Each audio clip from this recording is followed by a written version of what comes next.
বিসমিল্লাহির রহমানির রহিম। আসসালামু আলাইকুম রহমতুল্লাহি আবারকাতুহু। আজকে আমি আপনাদের মাঝে হাজির হয়েছি অবাধ্য এবং পরকীয়া দ্বারা আক্রান্ত স্বামীকে চিরতরে বাধ্য বশ করার এবং অন্ধ অনুগত করার 100% পরীক্ষিত সেরা শক্তিশালী বিশেষ একটি অমূল্য আমল নিয়ে। এই আমলটি কিন্তু সাধারণ কোনো আমল না।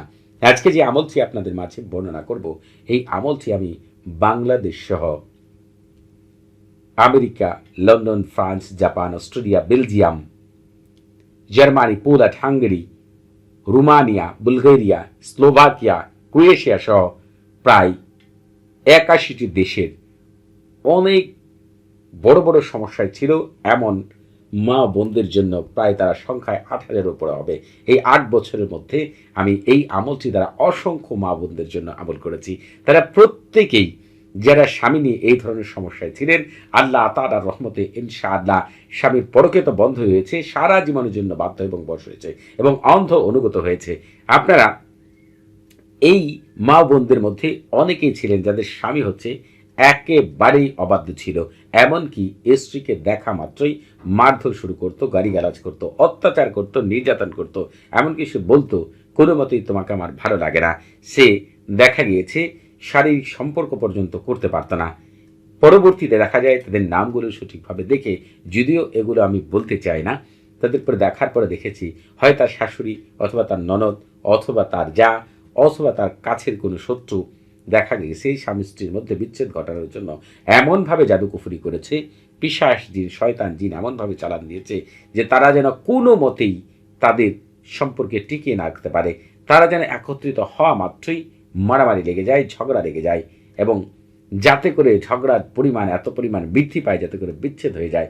কিন্তু আল্লাহ তাআলা যদি না চান যে তাদের মধ্যে সম্পর্ক নষ্ট না হবে, জাদুকুফুরি করেই হোক আর জিন চালান দিয়ে হোক, কখনো কি সম্ভব এগুলো করা? আল্লাহ তাআলা তাদের আমলের দ্বারা, তারা ভালো মানুষ ছিল এই জন্য তাদের সংসার টিকিয়ে দিয়েছে, কিন্তু তারা খুব যন্ত্রণার মধ্যেই ছিল। দেখা গিয়েছে তারা এগুলো বুঝতো যে তার কাছের মানুষগুলো এগুলো করছে, কিন্তু তাদের কিছু করার ছিল না। তারা আমল তদবির করতো, অল্প সময় স্বামী ভালো থাকতো, কিন্তু পুনরায় একই অবস্থায় ফিরে যেত। এমনকি অনেক মা বোনদের ক্ষেত্রে এরকম হয়েছে, স্বামী পরকীয়ায় লিপ্ত, দ্বিতীয় বিয়ে করেছে অথবা অন্য কোনো নারীর প্রতি এমন আকৃষ্টতা যে ওই নারীও তাকে এমনভাবে জাদুকুফুরি করেছে, এমন কিছু খাওয়িয়েছে যে স্ত্রীকে যেন সহ্যই না করতে পারে।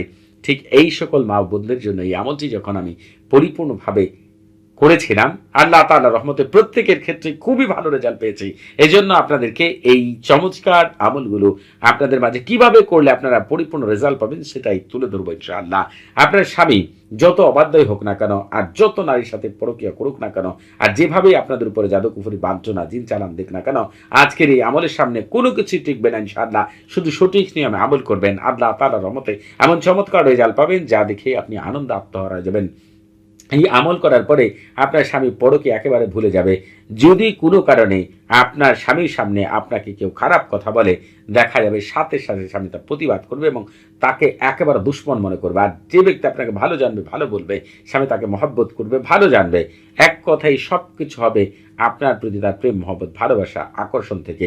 আপনারা একটু ভালো করে লক্ষ্য করলে দেখবেন আসলে আপনাদের সংসার জীবনে প্রথম কি এরকম ছিল? প্রথম কিন্তু একে অপরের প্রতি এমন প্রেম, মহব্বত, ভালোবাসা ছিল, একজন আরেকজনকে ছাড়া এক মুহূর্ত থাকতে পারতেন না। একজন আরেকজনের জন্য সবসময় দেওয়ানা ছিলেন, পাগলপাড়া ছিলেন, একজন আরেকজনকে বুঝতেন, কথা শুনতেন। কিন্তু এখন কি হয়েছে? সেই মানুষই তো আছেন, কিন্তু এখন কি অবস্থা?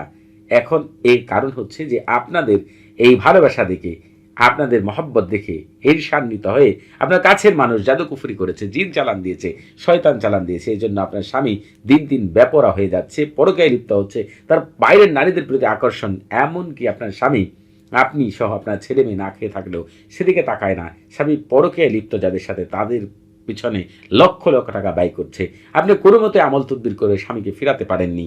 আজকে যে আমলটি বলে দেব সঠিক নিয়মে শুরু করবেন, কারণ আমার আমলগুলো হচ্ছে শতভাগ পরীক্ষিত। আমি যেভাবে বলবো সেইভাবে যদি একবারের জন্য করতে পারেন, তাহলে স্বামী সারা জীবনের জন্য বাধ্য এবং বশ হয়ে যাবে, অন্ধ অনুগত হয়ে যাবে, পরকে আর কোনোদিনও করতে পারবে না। আল্লাহ তাআলা এমনভাবে ফেরেশতা পাঠাবেন এবং এই তালসামের খাদেমগণ এমনভাবে দায়িত্ব নেবেন যে সারা জীবনের জন্য আপনার কাজ হয়ে যাবে ইনশাআল্লাহ।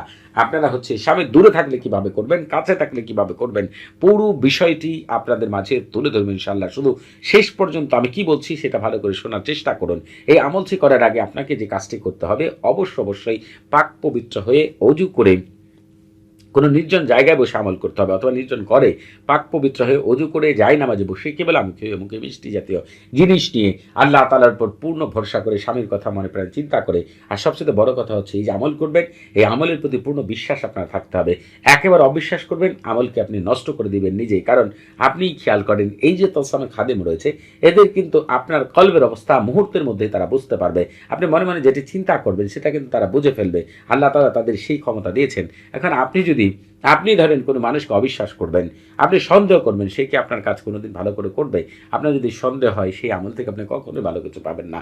একটি আমল কার্যকর হওয়ার জন্য অনেকগুলো শর্ত রয়েছে, তার মধ্যে একটি হচ্ছে পূর্ণ বিশ্বাস থাকতে হবে। আল্লাহর তার পূর্ণ বিশ্বাস, পূর্ণ ভরসা করবেন এবং এই আমল থেকে আল্লাহ তাআলা আপনাকে কামিয়াবি দান করবেন। বিশ্বাস রেখেই আমল করতে হবে। আর আমল করার শুরুতেই প্রথম কাজ আপনারা যেটি করে নেবেন, সরফুল উমার এবং তাহসিন করে নেবেন। আপনারা অনেক সময় আমল করেন কিন্তু আমল থেকে কাজে আসে না, কারণ কি? আপনারা আমল করলে কিছুদিন ভালো থাকেন, আবার পুনরায় আগের অবস্থায় ফিরে যান। এর কারণ হচ্ছে আপনারা সরফুল উমার এবং তাহসিন করে নেন না।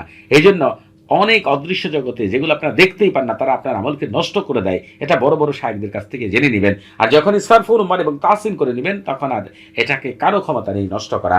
সরফুল উমার এবং তাহসিনের লিঙ্ক এই ভিডিও ডেসক্রিপশন বক্সে দেওয়া রয়েছে। আর এই আমল করার জন্য আপনাকে একটি ভালো মুহূর্ত বেছে নিতে হবে, যেমন শুক্রবার ফজরের নামাজের পরে, আসরের নামাজের পরে, অথবা রবিবার ফজরের নামাজের পরে, জোহরের নামাজের পরে, এশার নামাজের পরে, সোমবার ফজরের নামাজের পরে, জোহরের নামাজের পরে, এশার নামাজের পরে, বুধবার যদি আমল করতে চান ফজর নামাজের পরেও করতে পারবেন, জোহরের নামাজের পরে করতে পারবেন, আসরের নামাজের পরে করতে পারবেন, এশার নামাজের পরেও করতে পারবেন। তবে আরও একদম গুরুত্বপূর্ণ, যে সময় আমল করলে এই আমলগুলো দ্রুত কামিয়াবি আল্লাহ তাআলা দান করেন, সেই সময় যদি আমল করতে চান, এই ভিডিও ডেসক্রিপশন বক্সে আপনি আরেকটি ভিডিও লিঙ্ক পেয়ে যাবেন। ওই ভিডিওটি যদি শুরু থেকে শেষ পর্যন্ত দেখেন, লেখাগুলো মনোযোগ সহকারে পড়েন, তাহলে জানতে পারবেন কোন সময় স্বামীর অবাধ্যতা দূর করার জন্য, পরকীয়া বন্ধ করার জন্য আমল করা উত্তম। এই সম্পর্কে একটি পরিপূর্ণ ধারণা পাবেন ইনশাআল্লাহ। আপনারা এখনও যারা আমাদের চ্যানেলটি সাবস্ক্রাইব করেননি, তারা অবশ্যই আমাদের চ্যানেলটি এখনই সাবস্ক্রাইব করে রাখবেন এবং আমাদের পাশে থাকার বেল বাটনটি এখনই অন করে দিবেন। আর আপনারা আমাদের চ্যানেলের মাধ্যমে পবিত্র কোরআনে গুপ্ত আমল, রুহানি জগৎ, ফেরেশতা জগৎ, জিন জগতের একটি চমৎকার আমল পাবেন, যা দেখে আপনি আনন্দ আত্মহারা যাবেন। প্রতিটি আমল হবে শতভাগ পরীক্ষিত। এই আমলটি করার জন্য আপনি যে কাজটি করবেন, যে কোনো একটি সাদা কাপড় নেবেন, আপনার ঘরে থাকুক অথবা বাইরে থেকে কিনে আনেন, আপনি কিনে আনবেন। সাদা কাপড়ের উপরে যে তালসামটি আমি যেভাবে লিখলাম হুবহুব আপনি লিখবেন। এই যে দেখেন নিজ দিয়ে একটি দাগ দিয়েছি, এই যে খালি জায়গা রয়েছে, এই খালি জায়গার মধ্যে সবচেয়ে গুরুত্বপূর্ণ কথাগুলোকে আপনাকে লিখতে হবে। এখন কি লিখবেন? আপনারা অনেকেই রয়েছেন যারা আরবি লিখতে পারেন না, তারা বাংলাতে এইখানে লিখবেন এইভাবে যে, এই তালসামের দাসেরা তোমরা দায়িত্ব গ্রহণ করো, আমার স্বামী অমুকের ছেড়ে অমুকের হৃদয়ে আমার প্রেম মহব্বত ভালোবাসার আগুন জ্বালিয়ে তাকে উত্তেজিত করো, আকৃষ্ট করো, আমার জন্য প্রেমে পাগল পাড়া করো, সারা জীবনের জন্য আমার বদ্ধবশ করো, পরকীয়া দূর করো এবং আমার অন্ধ অনুগত করে দাও। এক্ষুনি জলদি তাড়াতাড়ি এতটুকু কথা আপনি লিখে ফেলবেন। কিন্তু তারপরে যদি মনে করেন যে আপনি আরবিও পারেন, আরবিতে লিখতে চান, তাহলে লিখবেন তাওয়াক্কালু খুদ্দাম হাদা তালসাম বিজালবি ওয়া তাইজি ওয়া শাওয়াতি ওয়া কলবি ওয়া ফারজি ওয়া লুব্বি ওয়া শাহওয়াতা ফুলান মিন ফুলানাতুন বিমুহাব্বতি ওয়া মাওয়াদ্দাতি আলুহা আলা জালু ওয়া সাতু বারাকাল্লাহু ফিকুম ওয়া আলাইকুম। আপনি অতটুকু বারাকাল্লাহু ফিকুম আলাইকুম না লিখলেও চলবে, আলুহা আলা জালু সাতু এতটুকু লিখেন আপনি। ঠিক যখন আপনার লেখা শেষ হয়ে যাবে, এটাকে আপনার সামনেই রাখুন। সামনে রাখার পরে আপনাকে সবচেয়ে গুরুত্বপূর্ণ বিষয় সেটি হচ্ছে পবিত্র কোরআনে চলে যেতে হবে। পবিত্র কোরআনে যাওয়ার পরে আপনাকে এই যে সূরাটি অনেকেই জানেন, আমি এই সূরা দিয়ে এর আগে অসংখ্য আমল দিয়েছি। আপনি শুরুতে একবার বিসমিল্লাহির রহমান পাঠ করেন, এরপরে ওয়াসসামাই যাতিল বুরুজ থেকে শুরু করে ওয়ালাহুম আযাবুল হারিক পর্যন্ত যান। এরপরে যখন ওয়ালাহুম আযাবুল হারিক পর্যন্ত যাবেন, তখন আপনি তাওকিল মুখে বলবেন, এইভাবেই পুরুক আমার স্বামী অমুকের ছেড়ে অমুকের মন, মস্তিষ্ক, কল্ব, লজ্জাস্থান আমার প্রেম মহব্বত ভালোবাসা দিয়ে, যাতে করে সে জীবনে কখনো পরকীয়া আর করতে না পারে, আমার অবাধ্য যেন কখনো না হয়। এই কথাটি বাংলায় বললে এইভাবে বলবেন, আর আরবিতে যদি বলতে চান তাহলে বলবেন কাযালিকা ইয়াহরাকু কালবা ওয়া ফারজা ওয়া লুব্বা শাহওয়াতা ফুলান বিন ফুলানাতুন বিমাহাব্বাতি ওয়া মাওদ্দাতি আলুহা আলাজারু ওয়াস সাআতু বারাকাল্লাহু ফিকুম ওয়া আলাইকুম। আপনি অতটুকু কথা মুখে বলেন, দ্বিতীয়বার আবার সূরাটি পাঠ করা শুরু করেন, তখন আর বিসমিল্লাহির রহমান পাঠ করবেন না, ঠিক ওয়ালাহুম আযাবুল হারিক পর্যন্ত পাঠ করবেন, অস-সামাই যাতিল বুরুজ থেকে। আপনি অতটুকু পাঠ করার পরে আবার এই তাওকিল মুখে বলবেন। এইভাবে আপনার সামনে এই তালসামটি রেখে আপনি ৪৫ বার এই সূরাটিকে পাঠ করবেন, ওয়ালাহুম আযাবুল হারিক পর্যন্ত, আর প্রতিবারই তাওকিল বলবেন। যখন আপনার এইভাবে কাজ করা শেষ হয়ে যাবে, পৃথিবীর শ্রেষ্ঠ জিনিস যে কথার দ্বারা আল্লাহ তাআলা জিন জাতিকে বেঁধে রেখেছেন, আর জিন জাতিরা এই কথা বলার পরে জিন জগৎ, রুহানি জগৎ, ফেরেশতা জগতের সকল খাদেমগণ আপনার কাজ করে দিতে বাধ্য, সেই আজিমাত দিহরুশি আপনাকে পাঠ করতে হবে। নিজে পাঠ করতে না পারলে কোনো সমস্যা নেই, আমার মুখ থেকে শুনবেন, আমি পাঠ করে শোনাচ্ছি। বিসমিল্লাহি শারাহিয়ান দাহমুনান আলী মুতাআরিফি উলুহি আইনাল আজিনাতুল কাবিয়াতু আইনা শামহা মারিয়াতান আইনা কারদু মিন ওয়া দারবা মিন আইনা আসিবিন আইনা সাহিবুল জাবালিদ দুখানি আইনা রাকিবু আনিল ফিলিল মুতামিম বিসরবানি আযিবু বিহাক্কিল আসমাইলি কুরআনিতি ওয়া বারহামুতা ওয়া শাইমুতা আজিবু তুআইনা লিল্লাহি রাব্বিল আলামিন। এই আজিমাত দিহরুশিয়াকে আপনি হচ্ছে আমার মুখ থেকেই ৭ বার শুনবেন অথবা নিজে ৭ বার পাঠ করবেন। আপনি এরপরে যে কাজটি করবেন সেটা বলে দিচ্ছি, তবে একটি বিষয় অবশ্যই করবেন, অবশ্যই আমল করার আগে ইজাজত নিয়ে আমল করবেন। যখনই আপনারা ইজাজত নিয়ে আমল করবেন, আমার সাথে যখন কথা বলবেন, আমি হ্যালো বলার সাথে সাথেই বুঝতে পারবো আপনি কোন স্তরের মানুষ। আপনি যে স্তরের মানুষ সেই স্তরে ইজাজত দিবেন ইনশাআল্লাহ, এবং আমার সাথে থাকা বিশেষ শক্তিগুলো আপনাদের অদৃশ্য থেকে বিশেষভাবে সাহায্য সহযোগিতা করবে, যাতে করে এই আমল থেকে শতভাগ কামিয়াবি লাভ করতে পারেন। আপনাদের বুঝতে কোনো প্রকার সমস্যা হলে, কোনো কিছু জানার থাকলে, কোনো কিছু বোঝার থাকলে, প্রতি শুক্রবার এবং শনিবার সকাল ৯টা থেকে রাত ১১টা পর্যন্ত এই নাম্বারে কথা বলতে পারবেন। তবে নামাজের সময় নাম্বারটি বন্ধ থাকবে, সেদিকে খেয়াল রাখবেন। আপনারা আগেই বলেছি ২টি কাজ করবেন। ধরেন আপনার স্বামী কাছে আছে, সেক্ষেত্রে আপনি কিভাবে আমল করবেন?